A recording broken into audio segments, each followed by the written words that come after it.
Hi friends, ये हमारा 26th video है डायबिटीज एजुकेशन के बारे में और इसका सब्जेक्ट है प्रेगनेंसी एंड डायबिटीज। तो अक्सर ऐसा होता है कि प्रेग्नेंट वुमेन में भी डायबिटीज हो जाती है और उसको जेस्टेशनल डायबिटीज कहते हैं। तो ये जेस्टेशनल डायबिटीज भी हो सकती है और प्री जेस्टेशनल डायबिटीज भी हो सकती है, क्योंकि जैसा हम लोग पहले बात कर चुके हैं कि अक्सर डायबिटीज जब शुरुआत होती है तो पेशेंट्स को कोई सिम्टम्स नहीं होते हैं और पेशेंट्स को मालूम नहीं पड़ता है कि उसको डायबिटीज हो गई है। तो ऐसा हो सकता है कि उसको पहले से डायबिटीज रही हो, पता नहीं हो, और प्रेगनेंसी में चूंकि प्रोटोकॉल है कि सभी का शुगर चेक करा जाता है, तो उसका शुगर चेक करा गया और उसको डायबिटीज निकल आई। तो इसको बोलते हैं प्री जेस्टेशनल डायबिटीज, लेकिन ये पता नहीं लग पाती है। हाँ, किसी किसी को पता होता है, कभी कभी डायबिटीज होती है लेडीज को और उनका डायबिटीज का इलाज चल रहा होता है और फिर वो प्रेग्नेंट होती है, तो हमें पहले से ही पता होता है कि ये प्री जेस्टेशनल डायबिटीज है और हम पहले से प्रिपेयर्ड रहते हैं उसके इलाज के लिए। हाँ, लेकिन ये जो ज्यादातर केसेस होते हैं इसमें जिनको कि प्रेगनेंसी में डिटेक्शन होता है सबसे पहली बार, वो जेस्टेशनल डायबिटीज के केसेस होते हैं, जिसमें कि प्रेगनेंसी में डायबिटीज होती है और फिर डिलीवरी के बाद खत्म हो जाती है। तो प्रेगनेंसी में बहुत से ऐसे प्रेगनेंसी के हार्मोन्स होते हैं, प्लेसेंटल हार्मोन्स होते हैं, जो जिनका एंटी इंसुलिन नेचर होता है।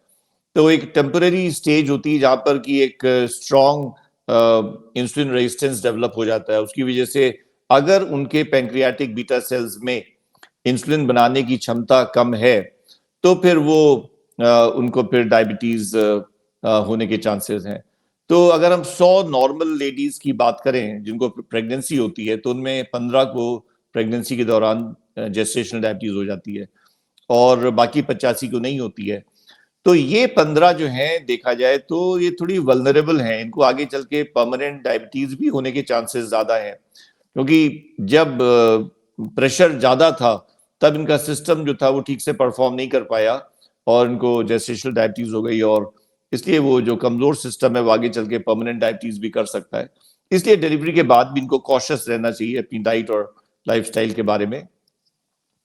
तो इनको डायग्नोसिस के लिए ग्लूकोज टॉलरेंस टेस्ट करा जाता है। हम पहले किसी वीडियो में बात कर चुके हैं कि ग्लूकोज टॉलरेंस टेस्ट करीब करीब अब ऑब्सोलीट हो गया है।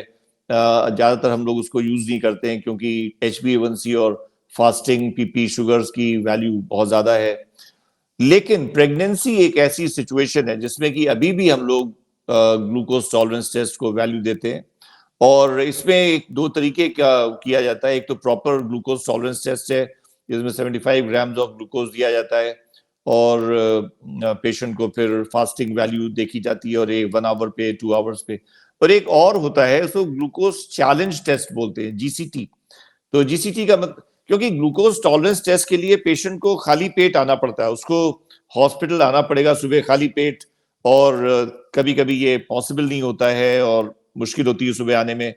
तो डॉक्टर कहता है कि चलो ठीक है, तुम जब भी वो लेडी आई है हॉस्पिटल, हम इमीडिएटली तुमको 50 ग्राम ग्लूकोज देते हैं और तुम्हारा 1 घंटे बाद देखते हैं शुगर कितना आता है, और अगर ये 140 से कम है तो बात खत्म हो गई, फिर तुम्हें कोई प्रॉब्लम नहीं है। लेकिन अगर 140 से 190 के बीच में आती है, then you will go for full glucose tolerance test, फिर करना पड़ेगा। और अगर 190 के ऊपर चली जाती है then it is already diagnose कि तुमको GDM है और फिर तुमको GDM का इलाज देना पड़ेगा।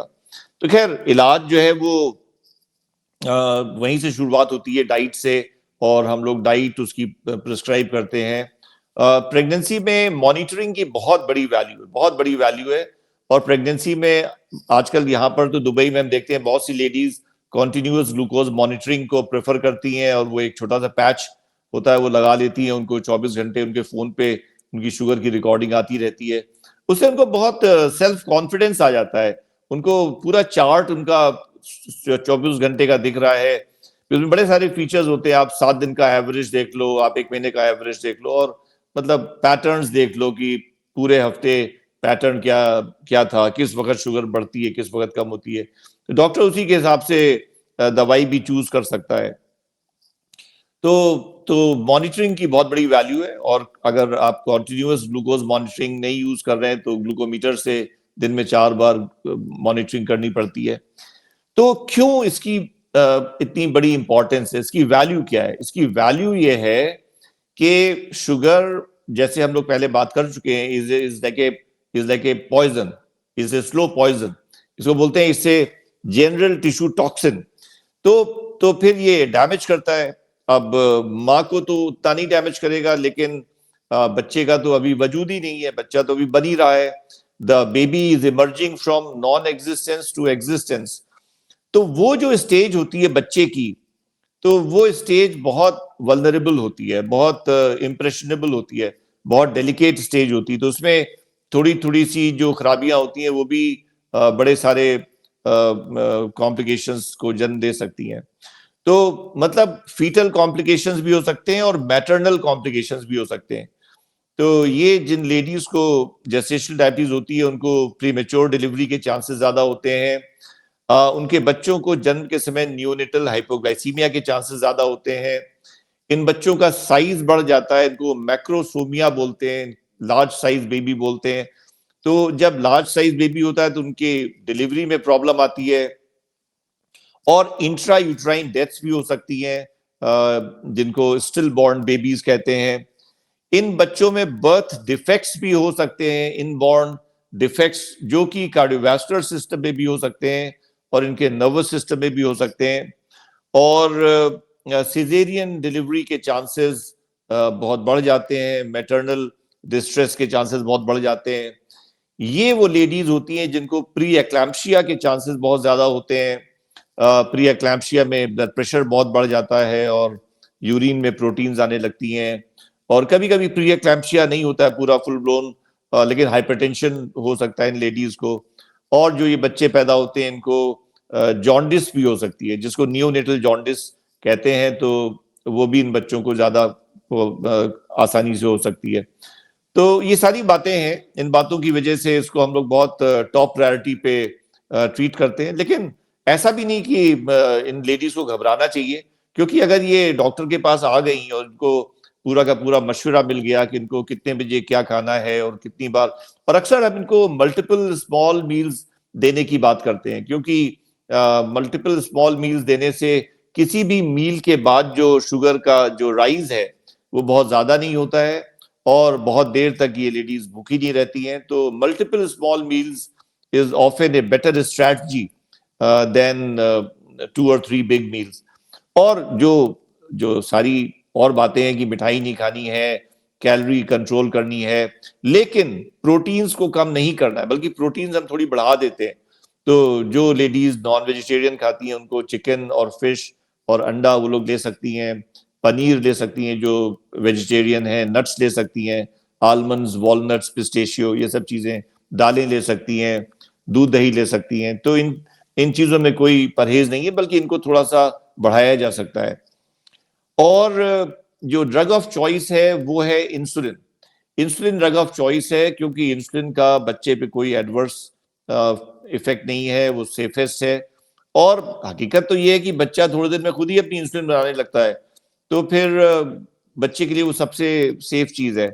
तो ज्यादातर पेशेंट्स को हम लोग उनके पैटर्न के हिसाब से इंसुलिन लिखते हैं। अगर किसी का सिर्फ फास्टिंग ज्यादा आ रहा है तो उसको रात में एक बेसल इंसुलिन देते हैं, और अगर किसी का खाने के बाद वाला भी ज्यादा आ रहा है तो हर मील के पहले एक शॉर्ट एक्टिंग इंसुलिन भी देते हैं। तो उसके 4 शॉट्स हो जाते हैं।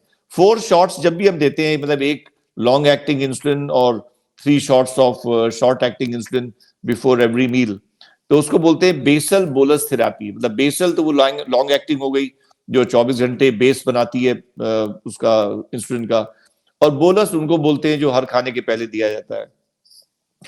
कभी कभी मेटफॉर्मिन भी इनको देते हैं, जो ग्लाइसीफेज या ग्लाइकोमेट के नाम से आती है दवाई। तो मेटफॉर्मिन भी सेफ है। पहले उसके बारे में थोड़ी कंट्रोवर्सी थी, लेकिन अब तो मेटफॉर्मिन बिल्कुल फुली सेफ है। और अक्सर ऐसा भी होता है कि जो पीसीओएस की लेडीज होती हैं जिनको पॉलीसिस्टिक ओवेरियन सिंड्रोम होता है, तो वो मेटफॉर्मिन ले रही होती हैं और मेटफॉर्मिन लेते लेते वो प्रेग्नेंट हो जाती हैं, तो फिर वो उसको लेती रहती हैं। एक्चुअली जो जो सेफ्टी की इंफॉर्मेशन आई है वो भी इन्हीं लेडीज से आई है, कि जिन लेडीज को पीसीओएस के लिए चल रहा था उनको वो पीसीओएस के लिए लेती रही और प्रेगनेंसी हो गई, उनको पता भी नहीं लगा। शुरू के 6 हफ्ते लग जाते हैं प्रेगनेंसी का पता लगने में, और शुरू के 8 हफ्ते होते हैं वही सबसे इंपॉर्टेंट होते हैं। ऑर्गेनोजेनेसिस होती है उसमें, और बच्चे का सारा भविष्य उस शुरू के 8 हफ्ते में डिटरमिन हो जाता है। तो उससे ये निकल के आया कि नहीं, मेटफॉर्मिन तो उसका अंदर सेफ दवाई है। तो आज की तारीख में मेटफॉर्मिन तो वेल एस्टैब्लिश्ड है। तो कभी कभी हम लोग इंसुलिन नहीं भी देते हैं, अगर बहुत माइल्ड केसेस होते हैं तो उनको सिर्फ मेटफॉर्मिन से भी ट्रीट करा जा सकता है। कुछ रिपोर्ट्स आई थी कि सल्फोनाइल यूरिया ड्रग्स भी यूज हो सकती हैं, लेकिन हमने आज तक किसी पेशेंट में यूज नहीं की है। और safety of sulfonylurea medicine in pregnancy is not conclusively shown. Monitoring is the key to success. वो चाहे कॉन्टिन्यूअस मॉनिटरिंग सिस्टम से 24 घंटे की मॉनिटरिंग करें या ग्लूकोमीटर से 4 बार की वो करें, और हर बार हर महीने पेशेंट हमारे पास आती है हमारी, वो हमको अपना चार्ट दिखाती है। और फास्टिंग शुगर हम देखते हैं कि 92 या 92 से कम होनी चाहिए। अगर वो मील के 1 घंटे बाद कर रही है तो 1 घंटे बाद उसकी 140 या 140 से कम होनी चाहिए। और अगर 2 घंटे बाद कर रही तो 130 या 130 से कम होनी चाहिए। और अगर उसके टारगेट्स पूरे हो रही है, शुगर के टारगेट्स, तो उसका मतलब उसको किसी प्रकार की चिंता करने की जरूरत नहीं है, उसका कंट्रोल बहुत अच्छा है। और आपको ये भी बता दें कि अगर वो अपने सारी रीडिंग्स हमारे पास लाई है और उसका चार्ट हमने देखा, if 20% of the values are outside the range and 80% are within the range, then this is a good control. Then that means the patient need not worry at all, and we don't increase the intensity of treatment in those situations. So I will stop here and catch up in the next video.